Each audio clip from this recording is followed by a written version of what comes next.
शांतिपुर नाम का गांव था। वहां के लोग काफी शांति प्रिय और खुश मिजाज थे। उसी गांव में एक रात दिनेश और राजेश नाम के दो दोस्त बाहर से आ रहे होते हैं और रात हो जाती है। अरे राजेश भाई, थोड़ा जल्दी जल्दी चलो। आप तो नई दुल्हन की तरह आराम आराम से चल रहे हो। रात हो गई है और आगे सुनसान रास्ता है।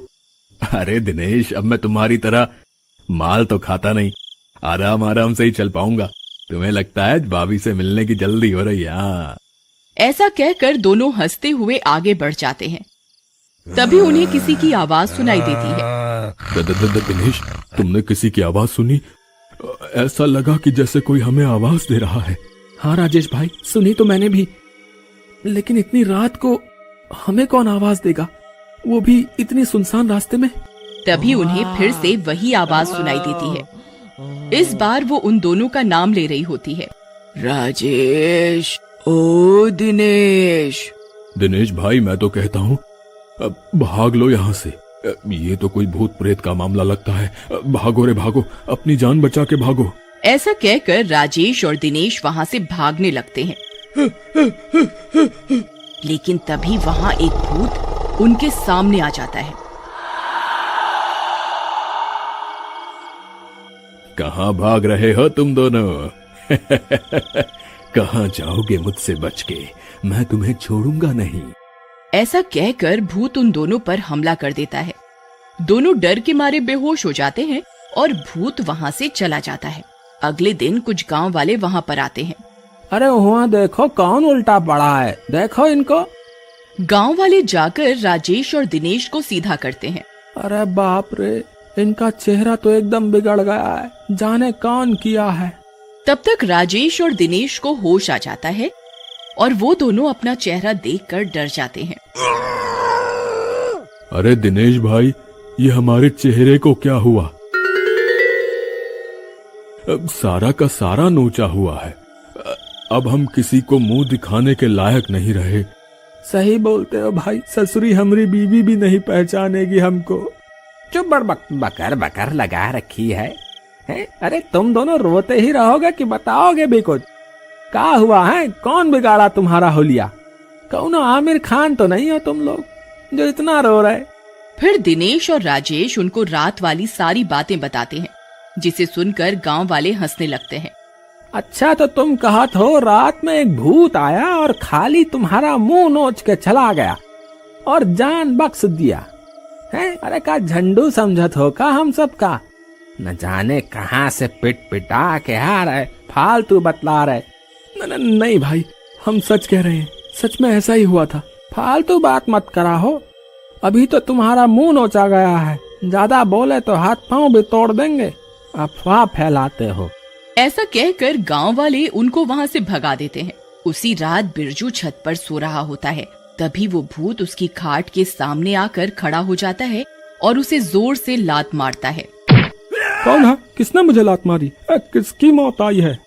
लेकिन जैसे ही वह भूत को देखता है, उसकी सिट्टी पिट्टी गुम हो जाती है। उसकी आंखें फटी की फटी रह जाती हैं। मेरी मौत आई है। मैंने लात मारी है, आजा लड़ते हैं। बिरजू भूत के पैरों में गिर जाता है और माफी मांगता है, लेकिन भूत उसे भी मुंह नोच कर बेहोश कर चला जाता है।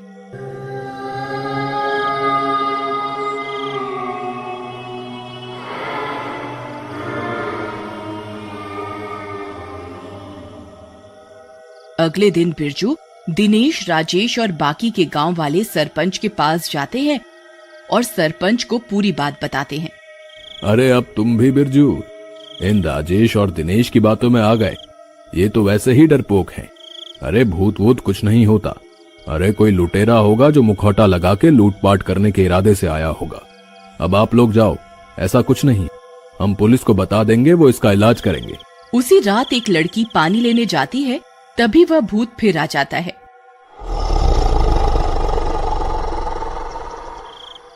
लड़की, थोड़ा सा पानी हमें भी पिला दो। भागो रे भागो, अपनी जान बचा के भागो। ये मुंह नुचवा तो फिर आ गया, बचाओ। लेकिन इससे पहले कि लड़की वहां से भाग पाती, भूत उसको पकड़ लेता है और मार डालता है। अगली सुबह गांव वालों को उस लड़की की लाश मिलती है। अरे गांव वालों, ये दुष्ट तो अब जान भी लेने लगा है। लगता है गांव खाली करना पड़ेगा। चुप करो दिनेश, क्या बोले जा रहे हो? अरे हमारा घर है भाई, हमारा गांव है, हम खाली करेंगे। अरे वो जाएगा जो बाहर से आया है, समझे? अब चुप करो, कुछ इलाज ढूंढेंगे मिलकर।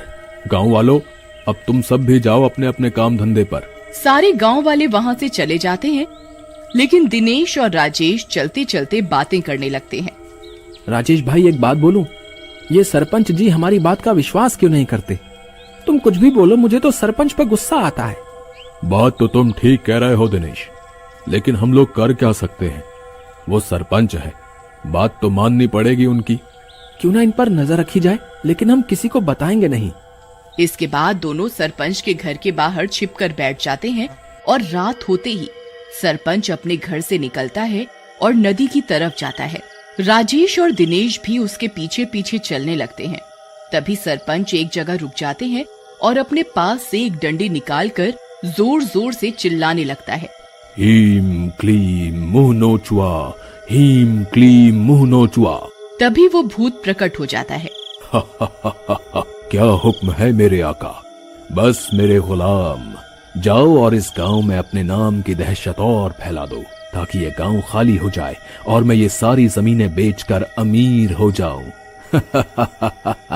इसके बाद भूत वहां से चला जाता है और सरपंच भी अपने घर को चल पड़ता है। अरे भाई, तो ये मामला है, ये लोग हम सबकी जमीनें लेना चाहते हैं। इस सरपंच को मैं जिंदा नहीं छोड़ूंगा। अरे राजेश, गुस्सा करके कोई फायदा नहीं है। इस सरपंच के बच्चे को तो हम जब चाहे निपटा देंगे। हमारा असली मुकाबला तो उस भूत से है। हाँ दिनेश भाई, बात तो आप सही कह रहे हो। चलो पहले इस भूत का हिसाब कर लेते हैं, इस सरपंच को बाद में हम देख लेंगे। मेरे जान पहचान के एक साधु बाबा हैं, क्यों ना उनकी मदद ली जाए। चलो उनके ही पास चलते हैं। उसके बाद राजेश और दिनेश साधु के पास पहुंचते हैं। अरे राजेश बेटा, तुम इतनी रात को, क्या बात है? फिर दिनेश और राजेश साधु को सारी बात बताते हैं। देखो राजेश बेटा, उस भूत की सारी शक्ति उस लकड़ी में है जो सरपंच के पास है। अगर वो लकड़ी हमारे पास आ जाए तो हम उस भूत को रोक लेंगे। लेकिन बाबा, वो दुष्ट सरपंच हमें वो लकड़ी क्यों देगा? बेटा, हमने कब कहा कि वो हमें देगा? वो हमें उससे छीननी पड़ेगी और ये काम हमें जल्दी ही करना होगा। उसके बाद तीनों योजना बनाते हैं और योजना के अनुसार अगली रात को वो तीनों भी सरपंच के पीछे चल पड़ते हैं। सरपंच नदी के किनारे पहुंचकर लकड़ी निकालकर फिर से भूत को बुलाता है और उसे फिर से गांव में दहशत फैलाने के लिए भेज देता है। लेकिन वो जैसे ही अपने घर जाने के लिए मुड़ता है, दिनेश उसे जोर से लात मारता है। सरपंच नीचे गिर जाता है और उसके हाथ से लकड़ी दूर गिर जाती है।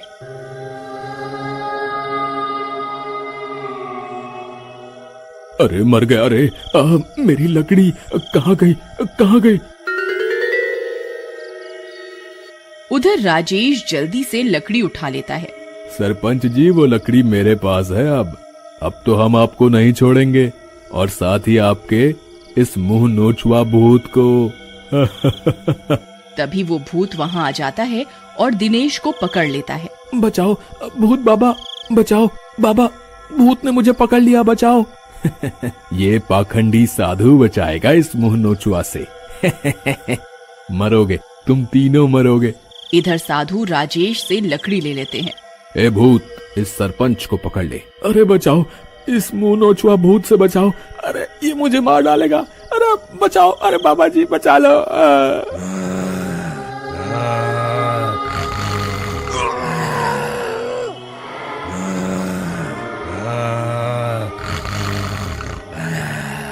लेकिन साधु भूत को नहीं रोकते। थोड़ी देर में ही भूत सरपंच को मार देता है। उधर साधु बाबा भी अपने मंत्रों की शक्ति से उस लकड़ी को जला देते हैं। जैसे ही लकड़ी जलती है,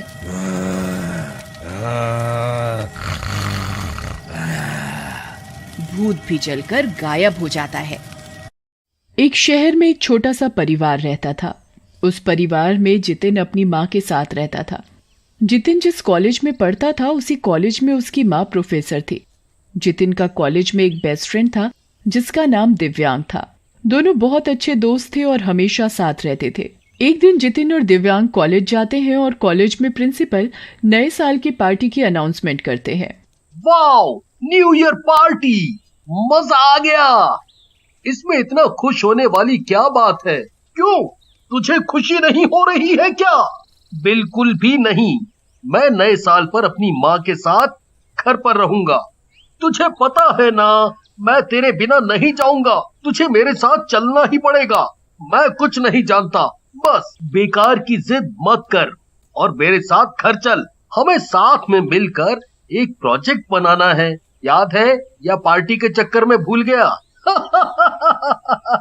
याद है मुझे। जितिन और दिव्यांग दोनों घर जाते हैं और घर के बाहर देखते हैं कि एक ट्रक घर के सामान से भरा हुआ खड़ा है और उस ट्रक के पास एक आदमी और एक लड़की खड़े हैं और वो आदमी उस लड़की पर गुस्सा कर रहा है। रीत, चलो जल्दी अंदर जाओ। इतनी बार बोला है ऐसे बाहर नहीं खड़ा होना, पर तुमको मेरी बात कभी समझ नहीं आती। जी पापा, जा रही हूँ। लगता है ये लोग सामने वाले घर में रहने आए हैं। हमें क्या लेना, चल हम चलकर प्रोजेक्ट बनाते हैं। जितिन दिव्यांग के साथ घर के अंदर जाने लगता है पर उसका ध्यान उस लड़की पर ही होता है। वो अंदर जाते हुए भी बार बार मुड़कर उस लड़की को देख रहा होता है। वो लड़की भी जितिन को देख रही होती है, पर फिर दोनों अपने अपने घर के अंदर चले जाते हैं। रात होती है। जितिन अपने घर के आंगन में घूम रहा होता है और तभी उसे वो लड़की दिखती है। जितिन उस लड़की के पास जाता है। हेलो। हेलो, मेरा नाम जितिन है। मैं यहाँ अपनी माँ के साथ रहता हूँ। मेरा नाम रीत है। मैं यहाँ अपने पापा के साथ रहती हूँ। पहले हम मुंबई में रहते थे, पर पापा के काम की वजह से हमें यहाँ शिफ्ट होना पड़ा। ओह अच्छा, तुम कौन से कॉलेज में पढ़ती हो? कॉलेज? मैं किसी कॉलेज में नहीं पढ़ती। मैं तो कभी स्कूल भी नहीं गई। मेरे पापा ने हमेशा मुझे घर में ही पढ़ाया है और घर पर ही एक मैम मुझे पढ़ाने आती हैं। वो तो मुझे कभी घर से बाहर भी नहीं निकलने देते। क्या? ये तो बहुत अजीब बात है कि तुम्हारे पापा तुम्हारे साथ ऐसा करते हैं। जितिन और रीत दोनों बात कर ही रहे होते हैं कि तभी रीत के पापा की गाड़ी की आवाज आती है। लगता है पापा आ गए, मैं जाती हूँ, बाद में बात करते हैं। रीत घर के अंदर भाग जाती है। कुछ दिन ऐसे ही निकल जाते हैं। रीत और जितिन धीरे धीरे बहुत अच्छे दोस्त बन जाते हैं और एक रात जब जितिन अपने घर के आंगन में घूम रहा होता है तो रीत के घर से उसके पापा के चिल्लाने की आवाज आती है। रीत, तुम्हें मैं समझा समझा कर थक चुका हूँ कि तुम बाहर मत जाया करो, और अब आखिरी बार समझा रहा हूँ, अगर आज के बाद तुमने घर के बाहर कदम रखा तो बहुत बुरा होगा। रीत के पापा गुस्से से बाहर आते हैं और गाड़ी लेकर कहीं चले जाते हैं और तभी दिव्यांग जितिन के घर आता है। अरे जितिन, तू तैयार नहीं हुआ? हमें न्यू ईयर पार्टी में जाना है। देख, मैं तुझे लिए बिना तो जाऊंगा नहीं। उफ यार, तू थोड़ा चुप रहेगा। अभी हमें रीत के घर जाना है। रीत? कौन रीत? अरे वही जो उस दिन सामने वाले घर में शिफ्ट हुए हैं। उसके पापा उसे बुरी तरह डांट रहे थे। हमें चलकर देखना चाहिए। जितिन और दिव्यांग रीत के घर उसे देखने जाते हैं। रीत स्टडी रूम में चुपचाप बैठी होती है। पूरा स्टडी रूम बहुत अजीब अजीब किताबों से भरा होता है। दिव्यांग उन किताबों को देखने लगता है। जितिन, तुम यहाँ क्या कर रहे हो? प्लीज यहाँ से चले जाओ। अगर पापा ने देख लिया तो अच्छा नहीं होगा, और अपने दोस्त को बोलो कि वो किसी किताब को हाथ ना लगाए। पहले तुम मुझे ये बताओ कि वो तुम्हें इतनी बुरी तरह क्यों डांट रहे थे और तुम्हें वो घर में छुपाकर क्यों रखते हैं? वाह, चुड़ैलों की किताब, पर इस पर ताला क्यों लगा है? अरे हाँ, ये किताब तो चुड़ैलों के बारे में है, पर ये ताला, किताबों पर ताला कौन लगाता है? तुम एक किताब को लेकर इतना परेशान क्यों हो रही हो? जितिन, देखो, कहीं ये तो नहीं इस किताब की चाबी? उस चाबी को वहीं रख दो, उस किताब को मत खोलना। दिव्यांग रीत की एक नहीं सुनता और उस किताब पर लगा ताला खोल देता है। रीत दिव्यांग से वो किताब छीनने लगती है, पर उस छीना झपटी में वो किताब नीचे जमीन पर गिर कर खुल जाती है और किताब के अंदर से धुआं निकलता है। ये क्या हो रहा है? मैंने मना किया था ना तुमको। अचानक उस किताब से एक चुड़ैल निकलती है। इतने सालों बाद आखिरकार मैं आजाद हो ही गई। चुड़ैल, भागो भागो यहाँ से। हम ऐसे नहीं भाग सकते, हमें इसे वापस इस किताब में बंद करना होगा। ये तुम कैसी बातें कर रही हो? अरे वाह, तुम लोगों ने मुझे आजाद किया है क्या? चलो अब मैं तुम सबको ही खाकर अपना पेट भरूंगी। जितिन, दिव्यांग और रीत वहां से भाग जाते हैं और एक कमरे में जाकर छुप जाते हैं। कहाँ जाओगे मुझसे बचकर? तुम जहाँ भी छुपोगे मैं तुम्हें ढूंढ ही लूंगी, पर उससे पहले मुझे बाकी चुड़ैलों को भी तो आजाद करना है। चुड़ैल सभी किताबों का ताला खोल देती है और सारी चुड़ैलों को आजाद कर देती है। सभी चुड़ैल घर में चारों तरफ फैल जाती हैं और उन तीनों को ढूंढने लगती हैं। कहाँ हो तुम तीनों? चलो बाहर निकलो। दिव्यांग, रीत और जितिन चुपचाप किचन में छिपकर बैठे थे और तभी एक चुड़ैल किचन के अंदर आ जाती है। बच्चों, मेरे प्यारे प्यारे बच्चों, चलो जल्दी से बाहर निकलो, मुझे बहुत तेज भूख लगी है, मैं तुमको खाकर अपना पेट भरूंगी। ये सब क्या हो रहा है रीत? मुझे सब सच सच बताओ कि तुमको ये सब पहले से पता था ना, तो तुमने हमें पहले क्यों नहीं बताया? तुम हमसे क्या छुपा रही हो? साफ साफ बताओ। वो मेरे पापा ने मुझे। रीत सब कुछ बताने ही वाली होती है कि तभी रीत के पापा खिड़की पर खड़े होकर चुपके से उन्हें आवाज देते हैं। रीत, इधर देखो, मैं इस चुड़ैल का ध्यान भटकाने की कोशिश करता हूँ। जैसे ही उसका ध्यान भटकेगा, तुम सब जल्दी से बाहर आ जाना और गाड़ी में बैठ जाना। रीत के पापा पत्थर उठाकर किचन की दूसरी ओर फेंकते हैं। कौन है? कौन है उधर? कौन है? चुड़ैल का ध्यान भटकते ही रीत चुपके से दिव्यांग और जितिन खिड़की से एक के बाद एक कूदने लगते हैं। पहले खिड़की से दिव्यांग कूदता है, फिर रीत, और आखिर में जैसे ही जितिन खिड़की से कूदने लगता है तभी चुड़ैल का ध्यान जितिन की तरफ जाता है। अच्छा, तो तुम लोग मुझे बेवकूफ बनाकर यहाँ से भागने की कोशिश कर रहे हो? तुम लोग कितनी भी कोशिश कर लो पर मुझसे बच नहीं पाओगे। चुड़ैल जितिन का पैर पकड़ लेती है और जितिन खिड़की में ही फंस जाता है। बचाओ, बचाओ, मुझे छोड़ दो, मुझे जाने दो, मुझे जाने दो। तुझे छोड़ दूं? ऐसे कैसे छोड़ दूं? इतने सालों से भूखी हूं मैं। आज सबसे पहले तेरा खून पीकर ही अपना पेट भरूंगी। जितिन बहुत बुरी तरह चिल्ला रहा होता है। चुड़ैल उसे अपनी तरफ खींच रही होती है और दूसरी तरफ से दिव्यांग उसे अपनी तरफ खींच रहा होता है, पर जितिन को बाहर निकालना बहुत मुश्किल था। रीत, हमें जितिन को कैसे भी करके यहाँ से निकालना होगा। हाँ दिव्यांग, पर अब हम क्या करें? अगर हमने जल्दी कुछ नहीं किया तो ये चुड़ैल जितिन को मार डालेगी। तभी रीत की नजर खिड़की के पास रखे एक चाकू पर पड़ती है। रीत वो चाकू उठाती है और चुड़ैल के हाथ में घुसा देती है। चुड़ैल के हाथ से खून बहने लगता है और वो दर्द से चिल्लाने लगती है। ये क्या किया तूने पागल लड़की? अब मैं तुझे जिंदा नहीं छोड़ूंगी। चुड़ैल से दर्द बर्दाश्त नहीं होता और वो जितिन को छोड़ देती है। इतने में पीछे से और चुड़ैलें आ जाती हैं और धीरे धीरे बहुत सारी चुड़ैल उनको चारों तरफ से घेरने लगती हैं। जल्दी भागो और गाड़ी में बैठो, वरना इन चुड़ैलों से बचकर निकलना नामुमकिन होगा। सभी लोग गाड़ी की तरफ भागते हैं। उनके पीछे बहुत सारी चुड़ैल उनको पकड़ने के लिए भाग रही होती हैं। जैसे तैसे सभी गाड़ी तक पहुंच जाते हैं और गाड़ी में बैठ जाते हैं। पापा जल्दी चलो, जल्दी। अंकल, जल्दी चलो। तुम लोग जरा चुप हो जाओगे, मेरी गाड़ी स्टार्ट नहीं हो रही है। जैसे तैसे रीत के पापा गाड़ी स्टार्ट करते हैं और उन चुड़ैलों से बचकर निकल जाते हैं। शुक्र है भगवान का जो हम बच गए। आज तो हम उन चुड़ैलों के हाथों मरने वाले थे। अच्छा हुआ मैं वक्त पर वहाँ पहुँच गया। हाँ पापा, आज तो हम आपकी वजह से बच गए। ये सब छोड़ो और मुझे ये बताओ कि वो चुड़ैल वाली किताब किसने खोली और ये दोनों लड़के हमारे घर के अंदर क्या कर रहे थे? अंकल, आप रीत पर मत चिल्लाओ, इसमें रीत की कोई गलती नहीं है। वो तो मैंने आपके घर से आपके डांटने की आवाज सुनी, तो मैं आपके जाने के बाद रीत से पूछने चला गया कि वो ठीक तो है ना। और मेरे साथ मेरा दोस्त दिव्यांग भी आपके घर आ गया। हमने वो चुड़ैल वाली किताब देखी जिस पर ताला लगा हुआ था। हमें रीत ने बहुत रोका, पर हमने फिर भी वो किताब खोल दी और उसमें से एक चुड़ैल निकलकर हमारे सामने आकर खड़ी हो गई।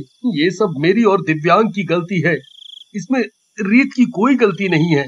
तुम्हें पता भी है तुमने क्या किया है और ये सब ठीक करना कितना मुश्किल है। उस एक चुड़ैल ने बाकी सारी चुड़ैलों को भी आजाद कर दिया है। उन चुड़ैलों को वापस उस किताब में बंद करना बहुत जरूरी है, वरना वो तबाही मचा देंगी और सबको मार देंगी। पर अंकल, ये चुड़ैल किताब के अंदर कैसे आई और ये किताब आपके पास कैसे आई? ये सब क्या चक्कर है? हमें सब बताइए आप। मैं सब बताऊंगा, पर तुम लोग वादा करो कि कभी इसके बारे में किसी को नहीं बताओगे। हम वादा करते हैं अंकल कि किसी को कुछ भी नहीं बताएंगे। हाँ अंकल, हम वादा करते हैं, हम किसी को कुछ भी नहीं बताएंगे। तो सुनो, इन चुड़ैलों को मैंने बनाया है। दिव्यांग और जितिन हैरान हो जाते हैं। अंकल, आप ये क्या बोल रहे हो? आपने बनाया है